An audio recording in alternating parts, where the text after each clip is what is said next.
Good morning guys. So ngayon po ay nagpitas po tayo sa ating kunting sitaw mga idol. Kahit halos wala na tayong makukuha sa ating sitaw, pero pinagtiyagaan natin to.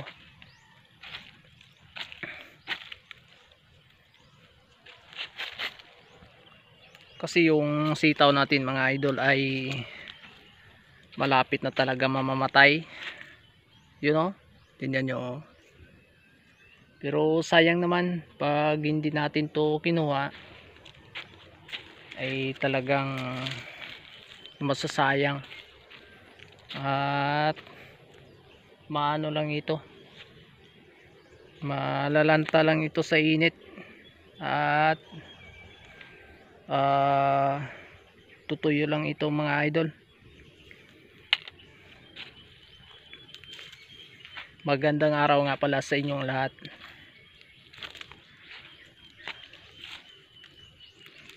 So ngayon ay araw na Biyernes. So pitasan talaga ng ating mga pananim. Kaya lang mga idol ay hindi na po tayo pag-produce ng maraming mga gulay, dahil po ay tagtuyot na, ay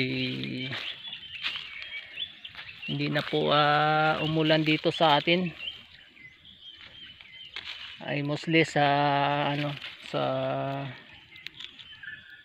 Luzon hindi na po nagkaroon ng ulan. Ewan ko lang sa ibang lugar mayroon pa ata, kasi summer naman talaga ngayon mga idol. So nagpipitas po tayo ngayon. Ito po napakahirap po magpitas kapag hawak mo pa ang cellphone.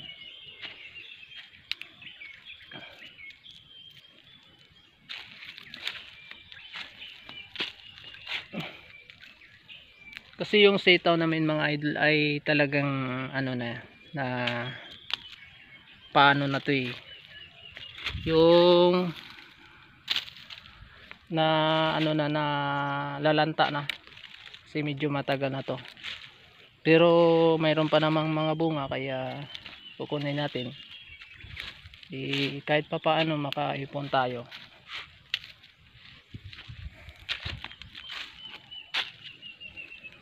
So ito yung makukuha sa ating gulay mga idol. Sitaw, konting sitaw, at saka mayroon pa tayong upo pitasin. Yun ang upo talagang may makukuha tayo. Yun mga idol, yun ang upo natin, yun na lang po ang natitira sa ating upo, kasi yung dati yung unang upo natin ay tumanda na siya at hindi na po nagkaroon ng maraming bunga. Ito yung upo natin mga idol, yun. So ang upo natin ngayon ay hindi masyadong lumalaki dahil po sa tag-init, hindi na po nagkakaroon ng ulan.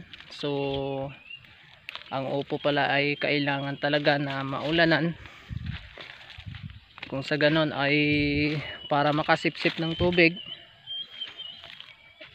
para po ay mabilis lumaki.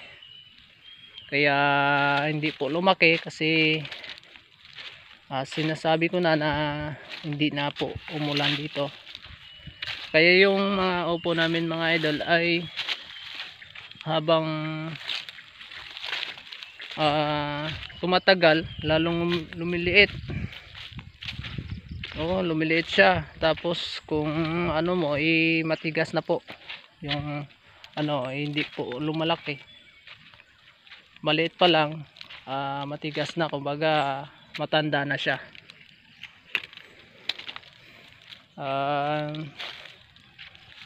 Okay naman yan, kahit papaano mayroon tayong mapipitas, kahit pambili lang ng bigas mga idol.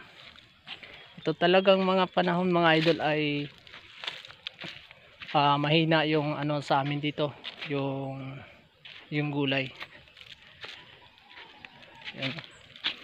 So pinipili lang natin yung medyo maganda-ganda na bunga ng ating sitaw na pwede pa po sa market o bibilhin pa ng ating buyer.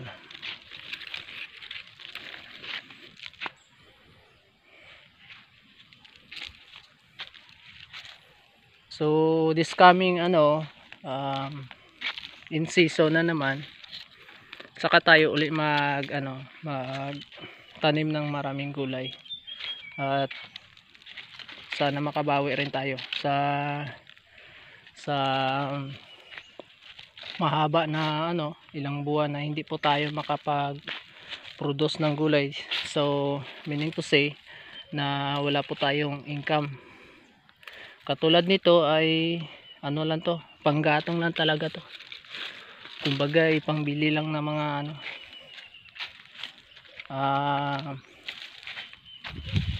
pangailangan kung ano ang makayanan.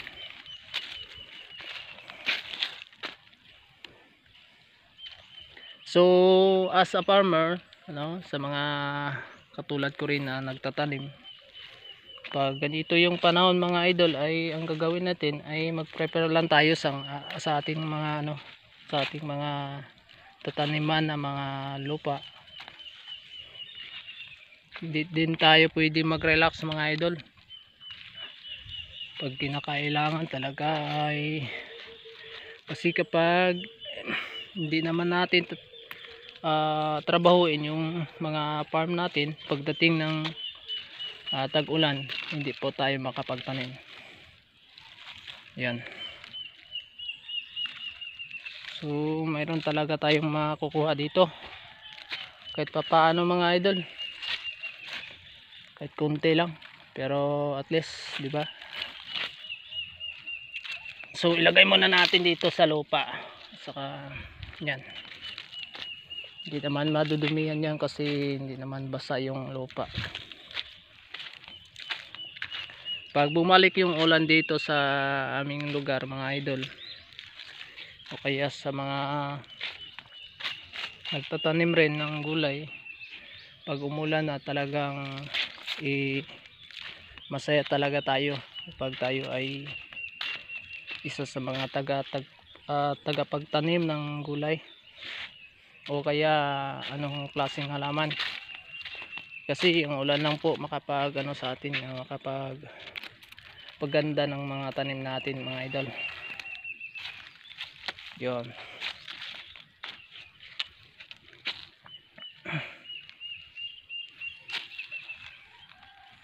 So ngayon po ay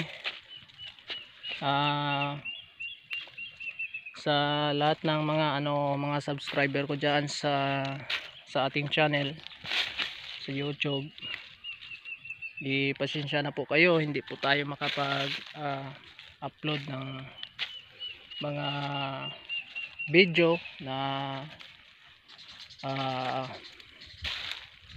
patungkol po sa ating gulay. Siguro makapag-upload tayo pero minsan lang ito mangyari kasi wala na po tayong hindi na po tayo wala na po tayong gulay ngayon.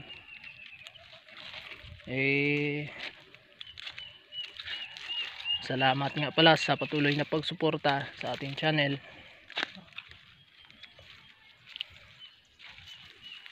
So yun po guys, ay ito lang po na makukuha natin ngayon. Kung meron pa tayong kunting may kunting anong tawag nito, yung kamatis. Pero minsan guys ay natatamad na kami mga idol magpitas ng kamatis kasi napakamura din. Kasi sa ibang lugar ngayon ay like sa Central Luzon, dun sa siguro Batangas ata, o kaya dito sa Bicol, napakarami pong produce ng gulay. Kaya dito sa amin ngayon ay wala pa rin, hindi pa rin umakyat yung mga mga presyo ng ating mga gulay mga idol. Ganun pa rin.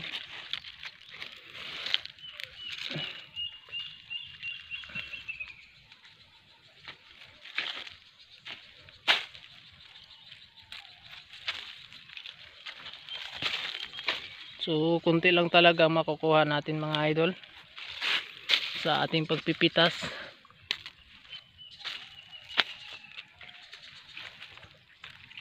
So tayo ngayon kung magbenta tayo ngayon ng ng kalabasa mga idol.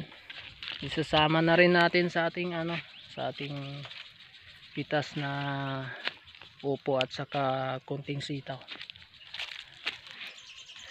Baka naman hindi babalikin ng mga buyer natin kasi wala na nga ang gulay. So gawin natin, i-dispose na natin yung kalabasa natin. Hindi naman masyadong ganong marami pero okay na din yun, at least mayroon.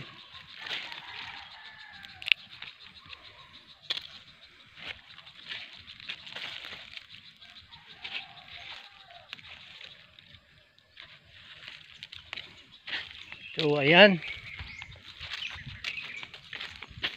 at mga idol ay paki-share naman ang ating video. Salamat po at magandang umaga uli. God bless.